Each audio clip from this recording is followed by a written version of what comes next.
La desobediencia al Evangelio. Pero no todos obedecieron el Evangelio. Romanos 10:16. Se puede decir de quienes han oído el Evangelio que no todos obedecieron el Evangelio. Y esta, queridos amigos, es una de las pruebas más claras de la profunda depravación de la naturaleza humana. Podríamos haber esperado que, si Dios, en el ejercicio de su maravillosa misericordia, detuviera su mano y no ejecutara de inmediato la sentencia de justicia contra el culpable, si, en su gracia sorprendente, dispusiera de una manera por la que pudiera ser justo y sin embargo pudiera justificar a los impíos, podríamos haber pensado que en el momento que los hombres oyeran esa buena nueva, la creerían de inmediato. Al ver que habían ofendido a Dios y de esa manera se habían colocado a sí mismos en un estado de condenación, habríamos pensado que, tan pronto como el Dios de gracia mencionara la posibilidad del perdón, lo habrían buscado de su mano. Era imposible imaginarse, aparte de la total ruina de la naturaleza del hombre por la caída, que hubiéramos necesitado de tantos ministros, de tanta súplica, de tantos años de paciencia por parte de Dios y sobre todo, que hubiéramos necesitado de la manifestación del todopoderoso Espíritu del propio Dios, antes que los pecadores quisieran obedecer el Evangelio. Sin embargo, así es, y que yo sepa, nada bajo el alto cielo prueba tan claramente que el corazón del hombre está absolutamente apartado de todo lo que es bueno, y que el pecador realmente ha llegado a convertirse en un demente a través de su pecado, pues ese hombre rechaza el Evangelio de gracia, rehúsa la misericordia divina y a menudo cierra su oído a la voz de los mensajeros de Dios. Y en cada caso pisotea la propia sangre del Hijo de Dios, excepto cuando el Espíritu Santo renueva la naturaleza. Oh hombre, tú que fuiste en el comienzo como los hijos de la mañana, mejor dicho, más que eso, tú que fuiste hecho a semejanza de Dios, tú cuyo lugar era en el Edén, el jardín del Señor, cuán bajo has caído y a qué triste estado de separación de tu Dios has llegado por tu pecado. Sin embargo, ese no es mi tema en esta ocasión. Quiero, en el nombre del Señor Jesucristo, disponer de un momento para hacer una súplica sincera a quienes no han obedecido el Evangelio.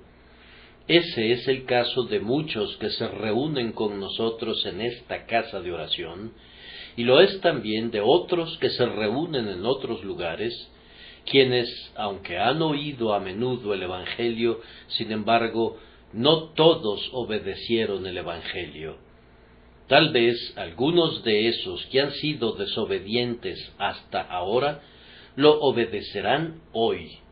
Que el Espíritu de Dios nos conceda eso. Mi primera observación sobre el texto es esta.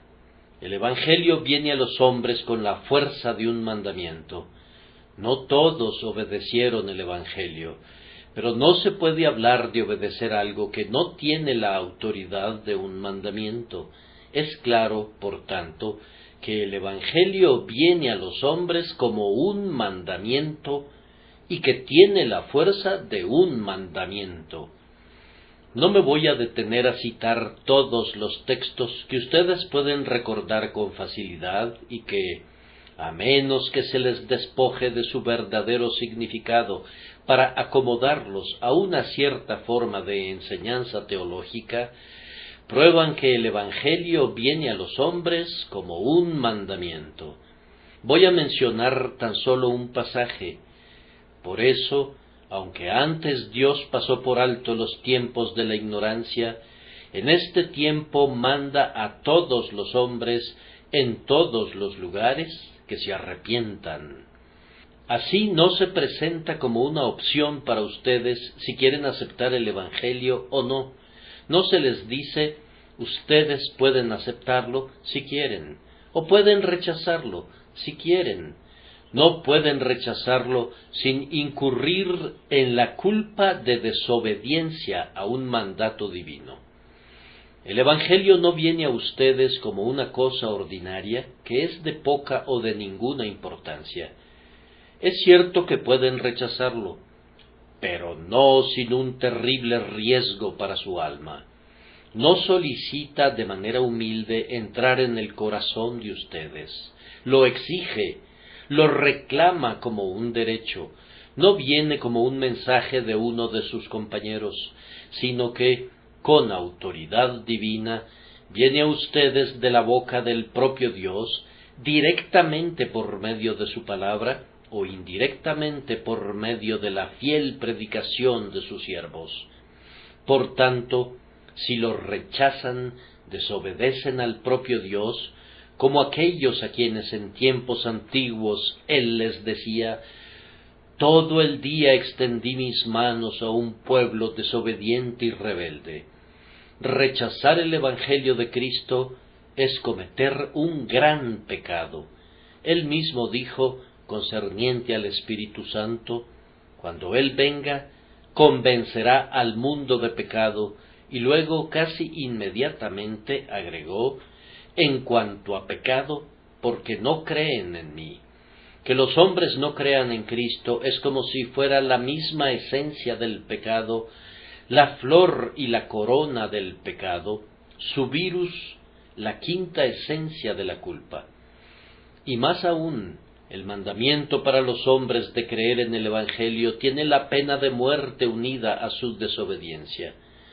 Déjenme recordarles las palabras de nuestro Señor Jesucristo sobre este punto. El que no cree ya ha sido condenado porque no ha creído en el nombre del unigénito Hijo de Dios. Y esta es la condenación, que la luz ha venido al mundo, y los hombres amaron más las tinieblas que la luz, porque sus obras eran malas.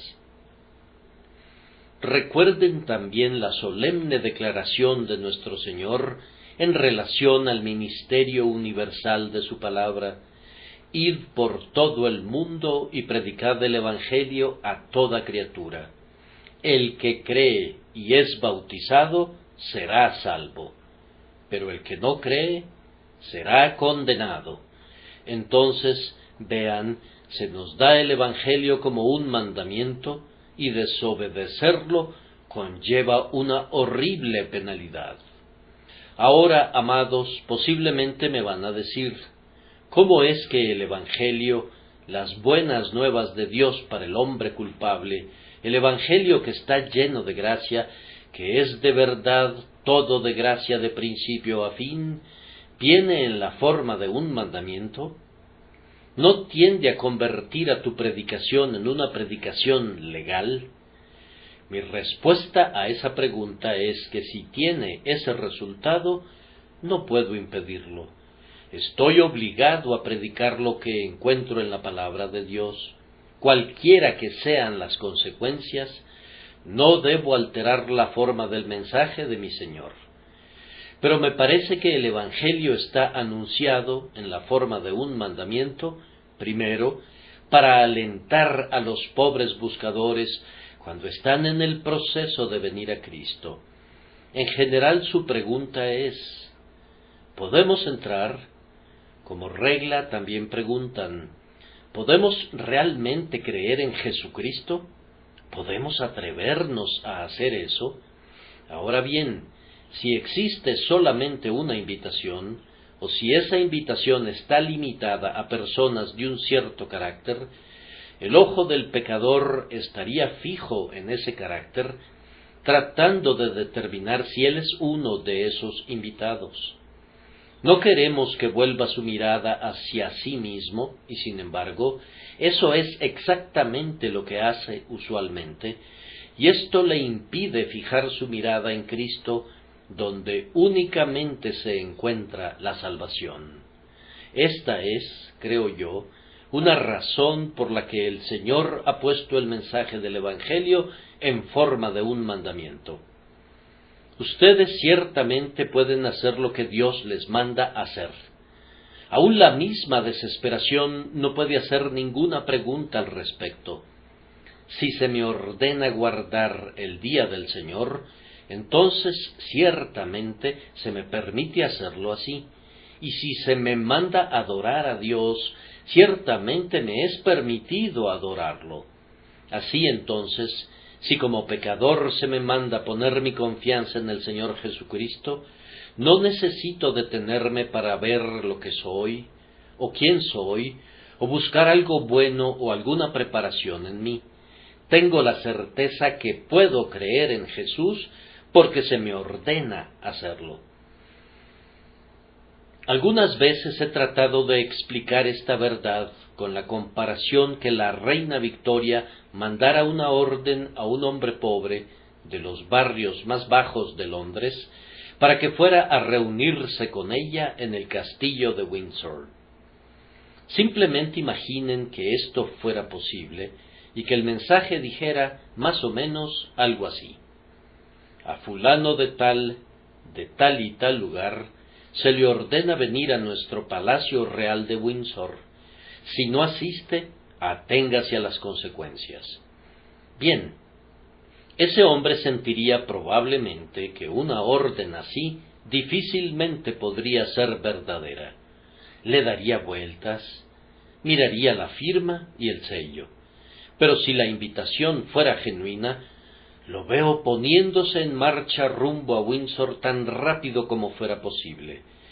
Si hablara sobre el objeto de su viaje y dijera: «Voy a ver a su majestad», todos sus acompañantes en ese viaje se reirían. «Es ridículo», dirían. «¿Cómo puede ser tan tonto? Es absurdo». «Pero», diría él, «la reina me ordena ir. Vean, aquí están las órdenes escritas por su propia mano. ¿Para qué voy, tan pobre e ignorante como soy? No lo sé, pero vean, dice, si no asiste, aténgase a las consecuencias. Así pues, no me atrevo a desobedecer».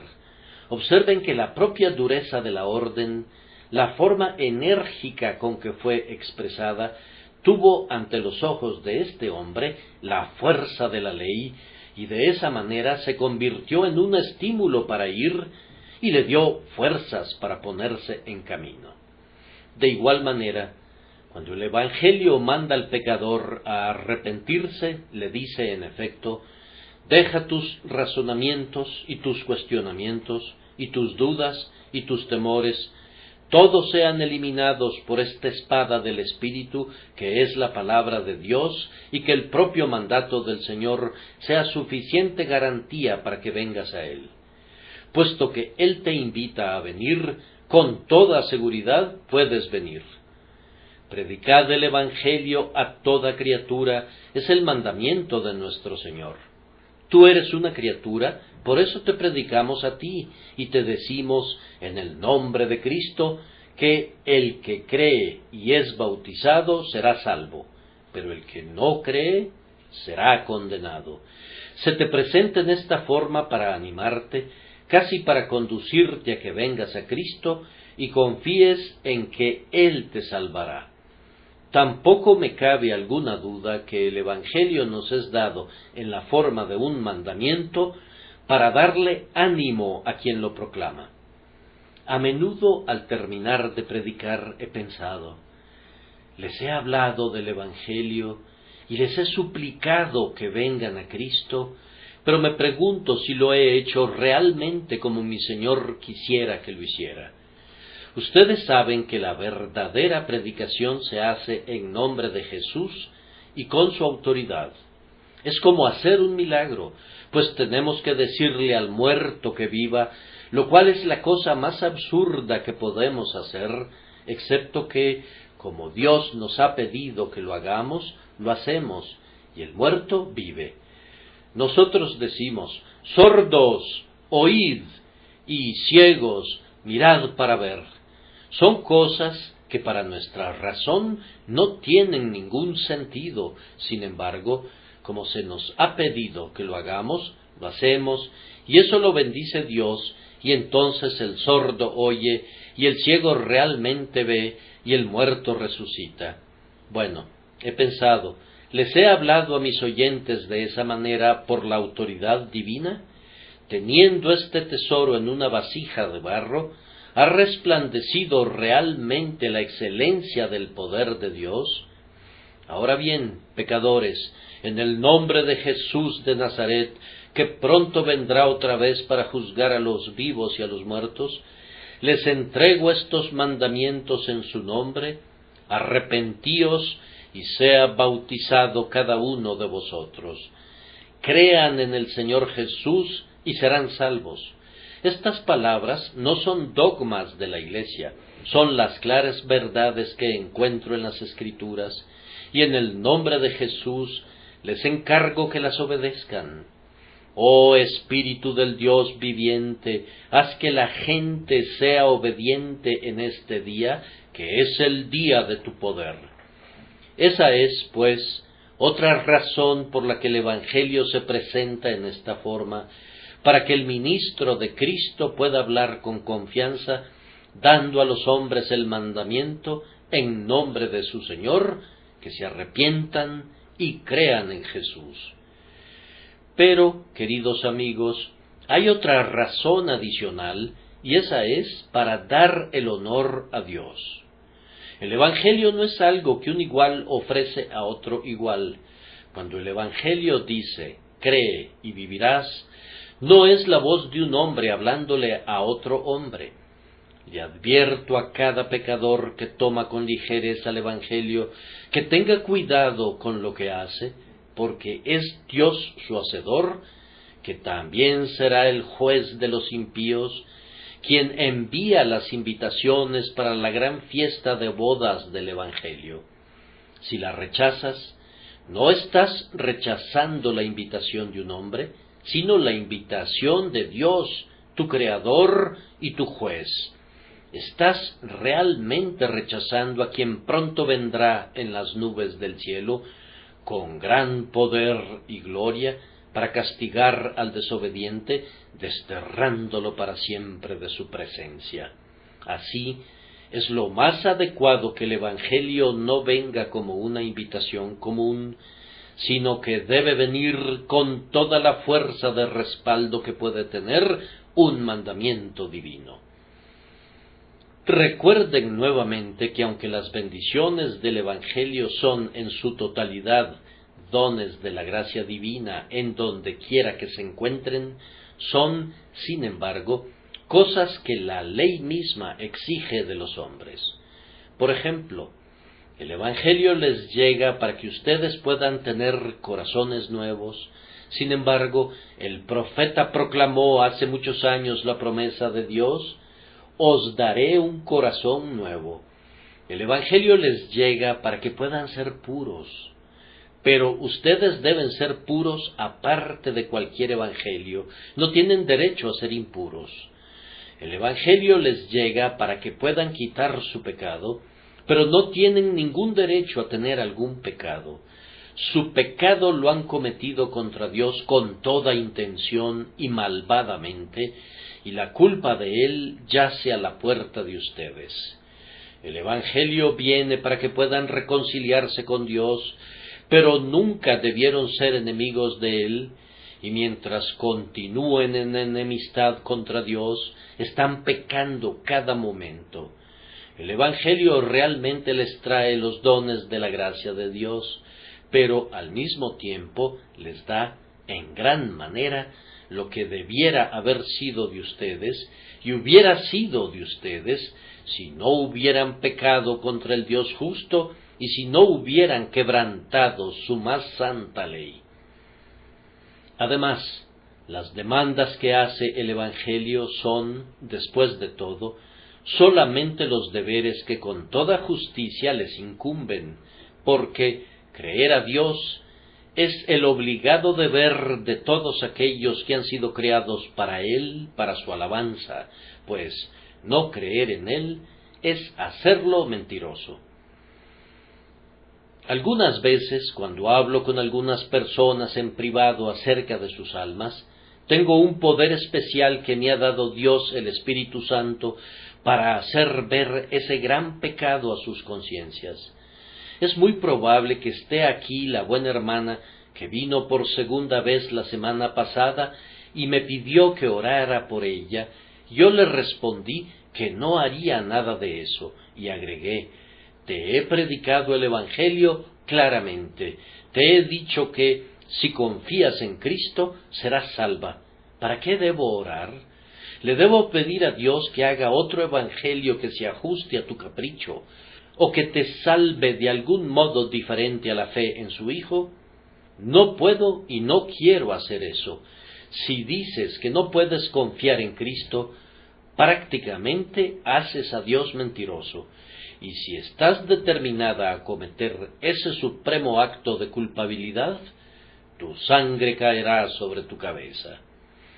Ella se sobresaltó cuando le presenté la verdad de tal manera, y entonces, cuando le expliqué de nuevo que este simple asunto de confiar en Jesucristo crucificado era la gran estipulación del Evangelio, me dio mucho gusto descubrir que el Señor la condujo de inmediato a hacerlo, y mientras confesaba su fe en Cristo, en ese mismo momento, la luz y la libertad vinieron a su alma, que había estado sumida tanto tiempo en la oscuridad y en la esclavitud. Me parece que la cosa más terrible del mundo es que un hombre diga: no puedo creer en Dios. Muchas veces, cuando se me hace una observación así, he dicho: si tú me dices no puedo creerte, me sentiría lastimado por tu falta de confianza. Pero puedes decírmelo 1000 veces antes que decirlo una sola vez a Dios, que no puede mentir.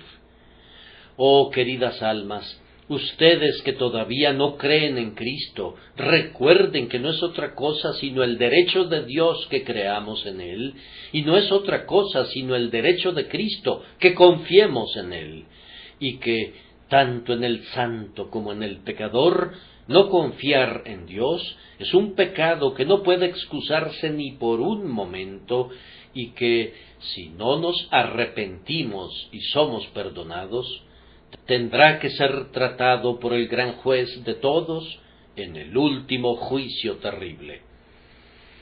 Entonces, en relación al arrepentimiento, cuando un hombre ha pecado, ciertamente es su obligación arrepentirse de ese mal, y aunque nunca va a poder hacerlo hasta que el Espíritu de Dios lo conduzca, y todo arrepentimiento verdadero es siempre un don espiritual, sin embargo, es igualmente cierto que, mientras esté en pecado, de inmediato, con todo su corazón y toda su alma, debe buscar el arrepentimiento, debe buscar restituir el daño hecho, y si no cabe la restitución, ciertamente debe confesar su falta y buscar humildemente el perdón de esa falta. Me parece que nuestra propia conciencia nos dice que esto es verdad, y de esa manera confirma lo que encontramos registrado con claridad en la palabra de Dios. Como todos ustedes saben, el Evangelio es presentado bajo la imagen de una fiesta, y aquellos que no quisieron asistir fueron castigados por no ir. También se describe como el retorno del hijo pródigo a la casa paterna. La parábola del hijo pródigo no menciona todo lo relacionado con el arrepentimiento de un pecador. Por ejemplo, no se dice nada en ella acerca del Espíritu de Dios que lleva al hijo pródigo a decidirse a regresar. Parecería que regresó por su propia voluntad. Pero Cristo no intentó enseñar toda la teología en esa única parábola. Es cierto que el hijo pródigo fue llevado de regreso por la obra secreta del Espíritu de Dios en su corazón. Al mismo tiempo, regresar fue siempre el deber del hijo pródigo, porque nunca debió haberse ido lejos, y nunca hubo un momento desde que se fue a una región lejana y allí desperdició sus bienes viviendo perdidamente, que no estuviera equivocado al actuar así. Nunca hubo un momento mientras daba de comer a los cerdos que no estuviera equivocado al estar allí, y si hubiera actuado correctamente, solo que su corazón pecador no le permitía hacer lo correcto, desde mucho tiempo antes habría dicho: me levantaré, iré a mi Padre. Así pues, yo creo que les he explicado claramente que el Evangelio viene a los hombres con la fuerza de un mandamiento. Ahora, en segundo lugar, vamos a preguntarnos: ¿cuáles son, pues, las demandas del Evangelio para ser obedecido? Cualquier inconverso que esté aquí me puede decir: Señor, usted me dice que no puedo escuchar la predicación del Evangelio y luego irme y rechazarlo a mi gusto sin ser culpable de un gran pecado. Sí, yo les digo eso, y la razón es que la autoridad de Dios está detrás del mensaje del Evangelio. Cuando levantamos a Cristo en nuestra predicación, como Moisés levantó a la serpiente de bronce sobre un asta, y clamamos a nuestros oyentes: miren y vivan, no estamos diciendo nuestras propias palabras, estamos expresando las palabras de Dios. Rechazar nuestras palabras sería un asunto de poca importancia, pero rechazar el testimonio de Dios es una culpa del más negro tono. Querido amigo mío, dame tu mano, y al apretarla, déjame verte al rostro y decirte: cuando el propio Dios presenta a Cristo como la única propiciación por el pecado, ¿le darás la espalda y rechazarás tan grande salvación? Dios nos conceda que ya no lo hagas más, si así lo has hecho hasta ahora. El Evangelio demanda nuestra obediencia porque tiene como apoyo la autoridad de Dios. A continuación decimos que desobedecer el Evangelio es evidentemente menospreciar el motivo, el amor maravilloso del Dios que nos lo envía. Oh, cuán maravilloso amor es desplegado por Dios en el Evangelio, el amor que le hizo entregar a su Hijo unigénito para que se desangrara y muriera, el amor que permitió que nuestro Señor Jesús fuera clavado en la cruz por su propia voluntad, para que pudiera sufrir en lugar nuestro. Oh, el asombroso amor de Dios que proclama una amnistía completa y el olvido de todas nuestras transgresiones pasadas, que nos diga: venid, pues, dice Jehová, y razonemos juntos, aunque vuestros pecados sean como la grana, como la nieve serán emblanquecidos, aunque sean rojos como el carmesí, vendrán a ser como blanca lana. Que ruegue a los hombres para que se arrepientan y que les envíe un mensaje como este por intermedio de su siervo Isaías: deje el impío su camino y el hombre inicuo sus pensamientos, vuélvase a Jehová, quien tendrá de él misericordia, y a nuestro Dios, quien será amplio en perdonar. Que Dios haya hecho todo esto y que sin embargo el hombre con su corazón orgulloso haga todo a un lado como si no tuviera ningún valor, es insultar el amor de Dios, y me parece que es algo muy cruel, una cosa monstruosa que hacen los hombres y las mujeres que son pecadores. Y más aún, el no obedecer el Evangelio es perpetrar una gran afrenta a nuestro Señor Jesucristo. El propio Hijo de Dios murió en la cruz en el Calvario, y que yo diga que no quiero su muerte, que la considero como algo sin importancia, porque soy lo suficientemente justo sin él, o que, aunque soy pecador, no me importa serlo y correré el riesgo de la ira divina, pero no aceptaré a este Cristo maravilloso como mi Salvador.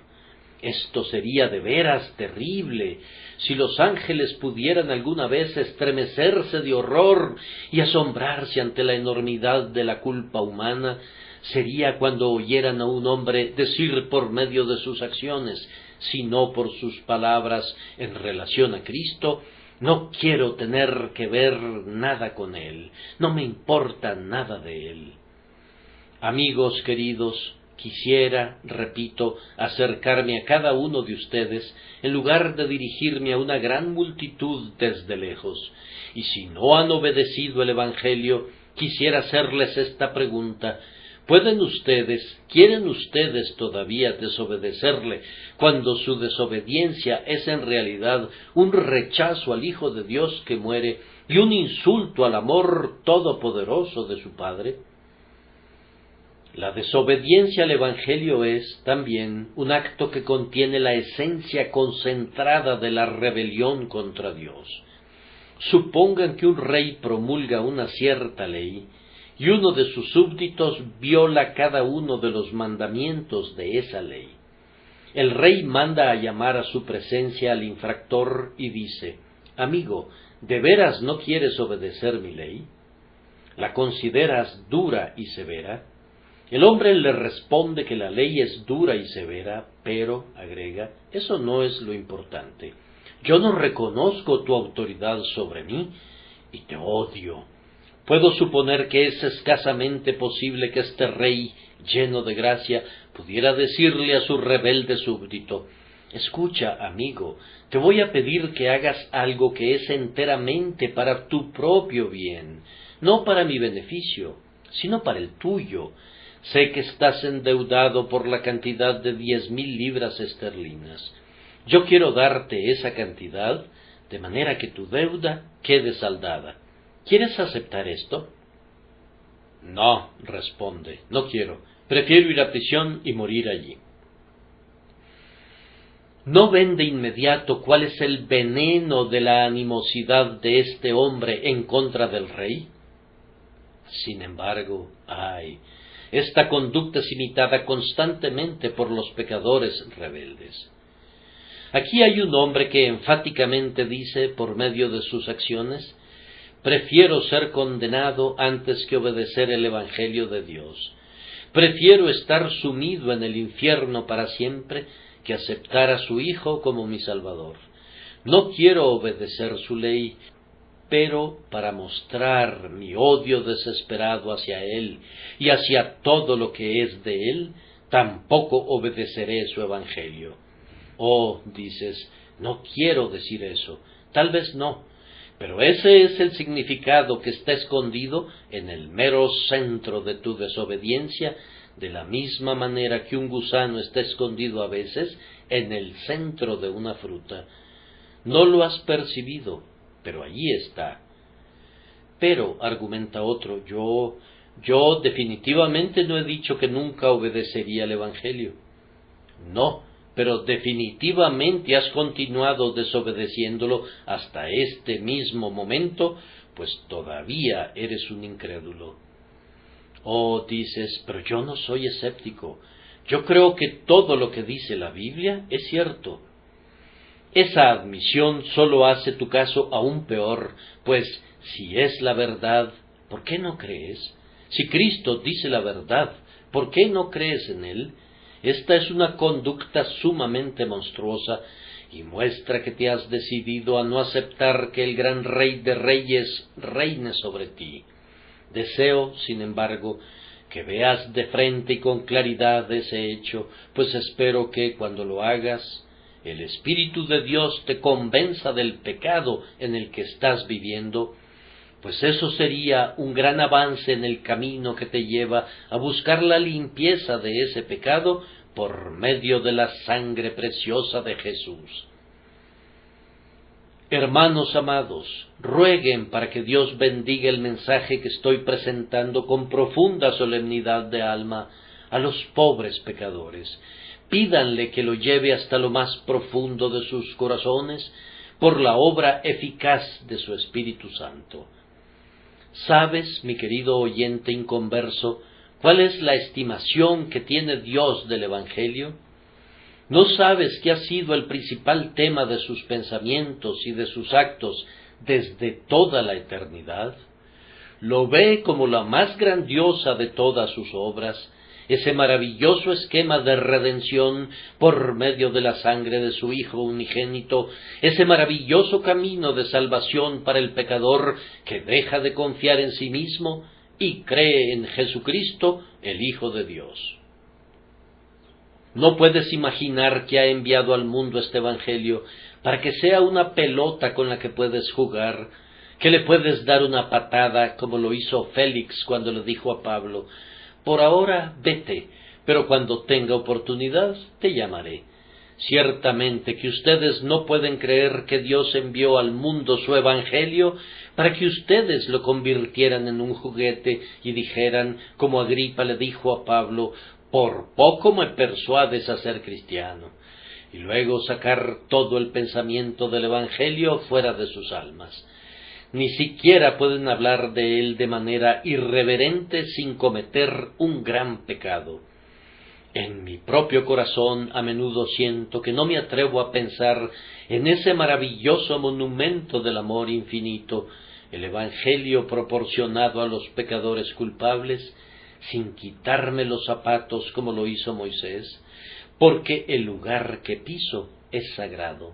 Les ruego que no se diviertan con el Evangelio que rechazan, porque su sangre será requerida de las manos de ustedes. Apelo a las conciencias de ustedes si no están como bajo el influjo de drogas. ¿Sienten que hacen lo correcto ustedes que han sido mis oyentes durante tantos años? ¿Sienten que hacen lo correcto permaneciendo como oyentes solamente y no hacedores de la palabra? ¿Sienten que si Cristo viniera en este momento, podrían justificar la posición de ustedes ante Él? Si, en lugar de que estuviera este púlpito frente a ustedes, estuviera colocado el gran trono blanco y los libros estuvieran abiertos, ¿suponen que podrían decir, estando de pie: Dios, hago bien en escuchar el Evangelio, aunque no creo en él? ¿Hago bien estando sentado en esta banca como impenitente? Ustedes saben que no podrían hablar de esa manera. En ese momento se encontrarían sin habla, como el hombre sin el traje para la boda. Tú sabes también que no hay nadie a quien culpar sino a ti mismo por tu impenitencia. Yo estoy limpio de tu sangre porque con fidelidad te he advertido. Tu propia conciencia confirmará lo que digo. Supón que te vuelves hacia algunos del pueblo de Dios aquí presentes y les preguntas acerca de lo que piensan de su incredulidad en los días anteriores a su venida a Cristo. Pregúntales si consideran que era pecado.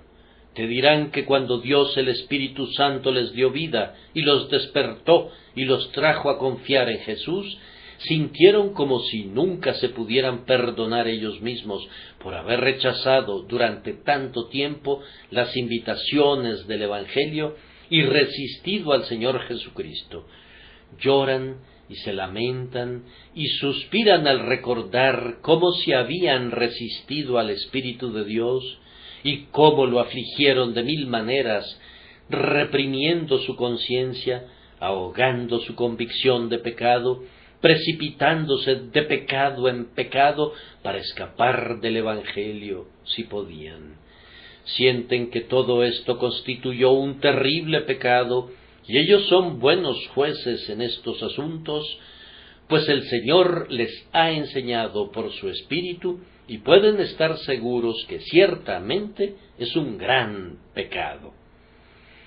Y Dios mismo dice todavía, como lo dijo antes: por favor, no hagáis esta cosa abominable que yo aborrezco. Si lo haces, piensa en las consecuencias. ¿Acaso no sabe todo el mundo que el suicidio es un pecado terrible? Sin embargo, el suicida, por decirlo así, tan solo mata su cuerpo. Pero ¿qué culpa tendrá quien envía su alma al infierno por desobedecer el Evangelio?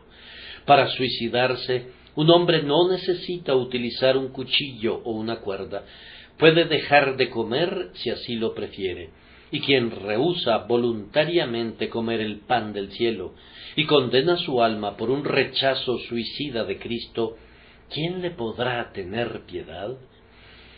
¿Quién entre los ángeles, quién entre los hombres redimidos en la gloria, puede tener piedad del hombre que escogió sus falsas ilusiones y locuras y prefirió perecer eternamente que obedecer el sencillo mandamiento del Evangelio? ¿Cree y vive? Les ruego que pongan estas solemnes verdades en el corazón. Llego ahora al tercer punto, que es este. ¿Qué es la obediencia de la que se habla en nuestro texto? No todos obedecieron el Evangelio. Tú preguntas, ¿qué debemos hacer para obedecer el Evangelio? Presentaré la respuesta en forma breve y compacta. Primero, debes oírlo. Dios dijo desde tiempos antiguos, «Inclinad vuestros oídos y venid a mí, escuchad y vivirá vuestra alma». Y la razón de ese mandamiento es que la fe es por el oír y el oír por la palabra de Cristo. Pero, amados hermanos, deben tener cuidado en relación a cómo escuchan y qué escuchan. No deben escuchar el Evangelio como si fuera un cuento o una canción. Oídme atentamente, dice el Señor, y comed del bien. Cuando escuchan, debe haber un profundo y sincero deseo de conocer la verdad y conocer toda la verdad, especialmente esa parte que los condena y los humilla hasta el polvo. Especialmente eso es lo que debes tratar de oír. Oh pecador, no desees ser adulado con falsedades. No tengo duda de que te gustaría, pero eso es lo peor que podrías escuchar. Evita un evangelio azucarado como evitarías el azúcar de plomo. Busca ese evangelio que rasga y rompe y corta y hiere y hace tajos y hasta mata, porque ese es el evangelio que hace vivir otra vez. Y cuando lo hayas encontrado, préstale toda tu atención, déjalo entrar hasta lo más profundo de tu ser. Así como la lluvia es absorbida por el suelo, así ruégale al Señor que permita que su evangelio sea absorbido por tu alma. Abre las ventanas de tu corazón. Que Dios te ayude a hacerlo por la devota atención y la meditación acompañada de oración, para que el evangelio bendito y perfumado pueda venir flotando y penetre dentro de los más profundos pliegues de tu alma.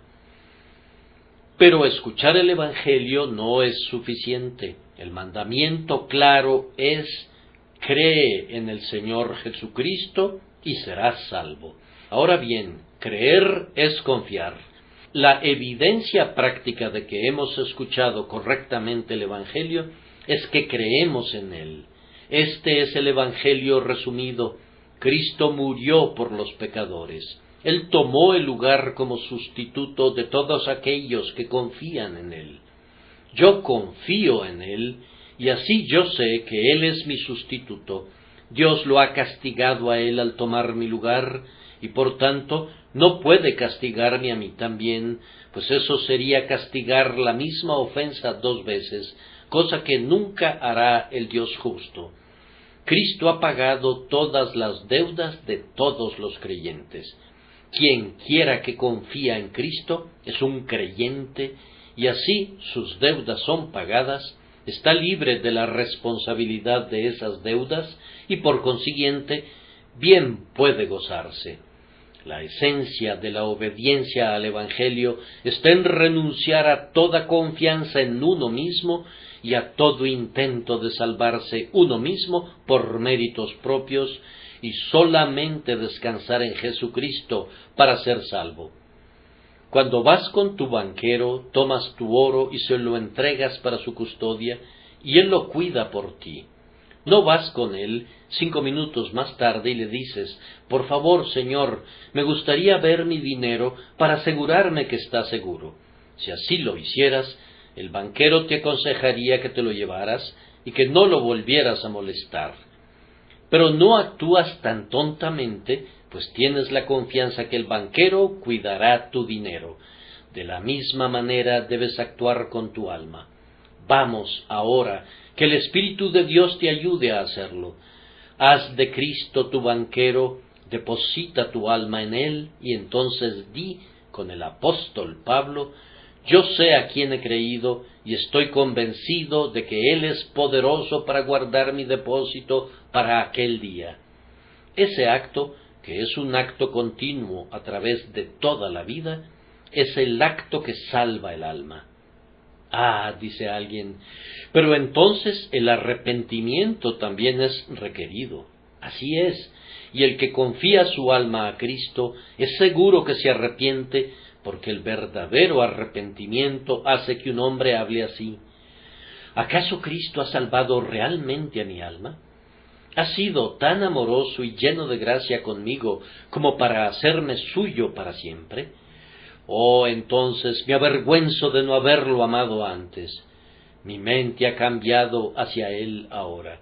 Sin embargo, oh, cómo quisiera no haber actuado como lo he hecho. Me duele cuando pienso cómo he pecado contra Dios. Y ahora Él me ha perdonado. Le ruego que me ayude de ahora en adelante para que yo sea su siervo fiel, para hacer su voluntad y no la mía. El arrepentimiento genuino es un cambio completo de la mente en relación a todas las cosas a través del conocimiento del amor de Dios derramado en el corazón por Jesucristo nuestro Señor. A continuación, recuerda que el Señor Jesucristo requiere que de ahora en adelante lo reconozcas a Él como tu Señor, tu Maestro, tu Rey, tu líder, tu todo en todo. Debes dar un paso adelante y confesar que tú le perteneces y que te has entregado enteramente a Él, y Él ha establecido la manera externa en que debes hacerlo para testimonio para los demás, es decir, siendo sepultado juntamente con Él por el bautismo en la muerte.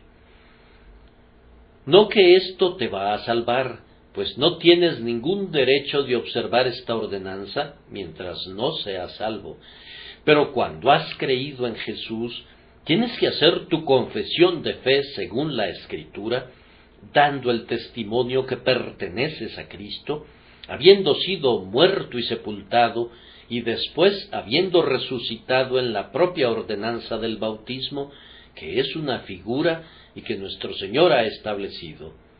Ustedes deben obedecer lo que Cristo ha mandado y seguir el ejemplo que Él ha dejado ante ustedes. Y por mi parte yo, mientras mi lengua pueda hablar, nunca dejaré fuera ninguna parte del Evangelio de mi Señor. Pues, si bien es cierto que a veces yo casi he deseado que no hubiesen ordenanzas externas, ya que en estos días esas ordenanzas son pervertidas con descaro, y son puestas fuera del lugar y del orden que les corresponden, y son mal interpretadas, a pesar de eso, Dios no permita que en ningún momento intentemos alterar su palabra. Está registrado en las Escrituras: con el corazón se cree para justicia y con la boca se hace confesión para salvación. Nuestro Señor Jesús dijo, como a menudo se los he recordado: por tanto, a todo el que me confiese delante de los hombres, yo también le confesaré delante de mi Padre que está en los cielos.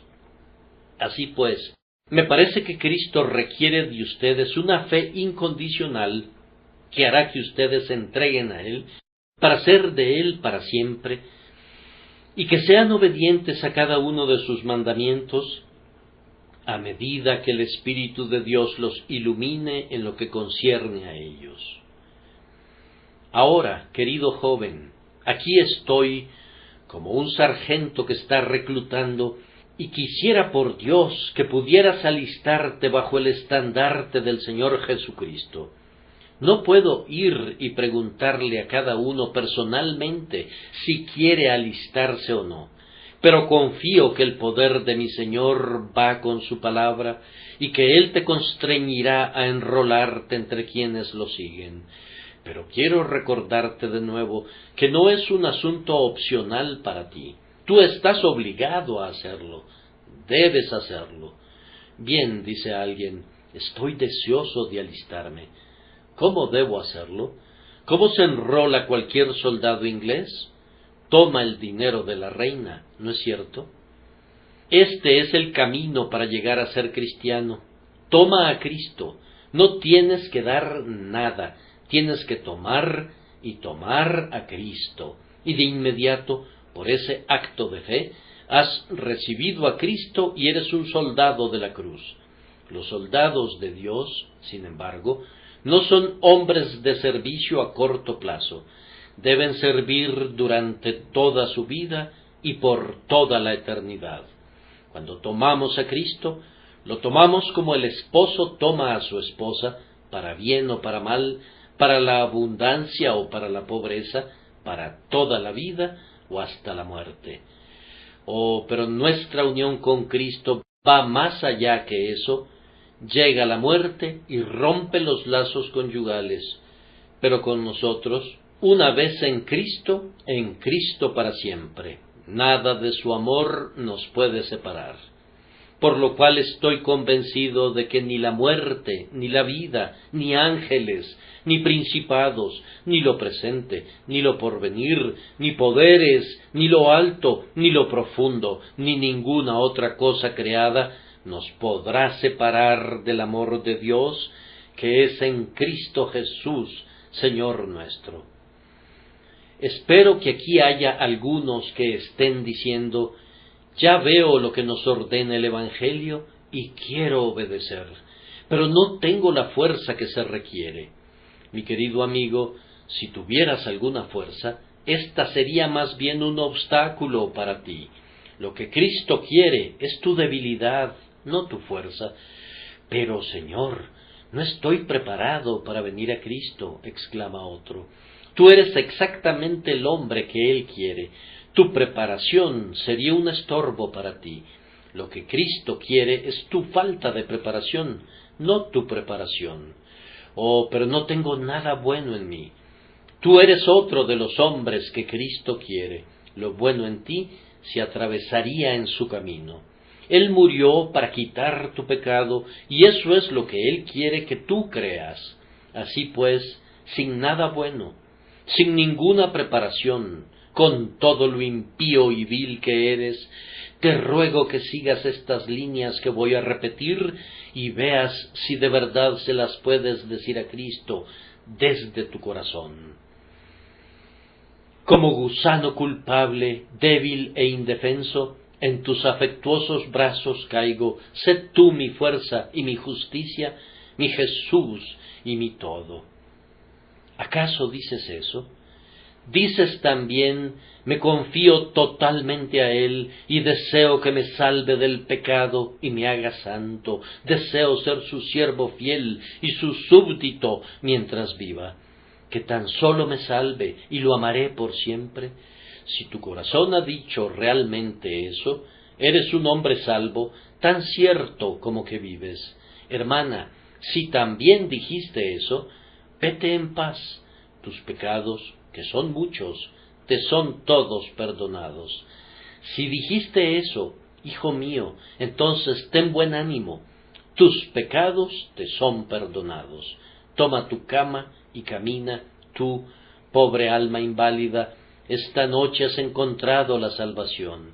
Es tuya la salvación gratuita, completa, irreversible, eterna, pues has obedecido el mandato del Evangelio, el cual, estoy convencido, ha llegado con poder a tu corazón. Oh hermano, ahora sé honesto con Cristo. Comienza de inmediato a confesarlo a Él y nunca dudes de reconocerlo como tu Señor. Si te ha salvado, proclámalo. Es una vergüenza para cualquier soldado cristiano no llevar su uniforme. Cristo es tal Señor que vale la pena vivir por Él y vale la pena morir por Él. Oh, si todas nuestras vidas se pasaran en medio del fuego del martirio, Cristo merece que ninguno de nosotros pueda acobardarse en la prueba por su querida causa. Sé un cristiano en todo y por todo, joven amigo, si verdaderamente eres un cristiano. Que Dios te ayude a hacerlo, dándote por entero a Cristo para ser suyo para siempre. Que así lo conceda Dios en el nombre de Jesús. Amén.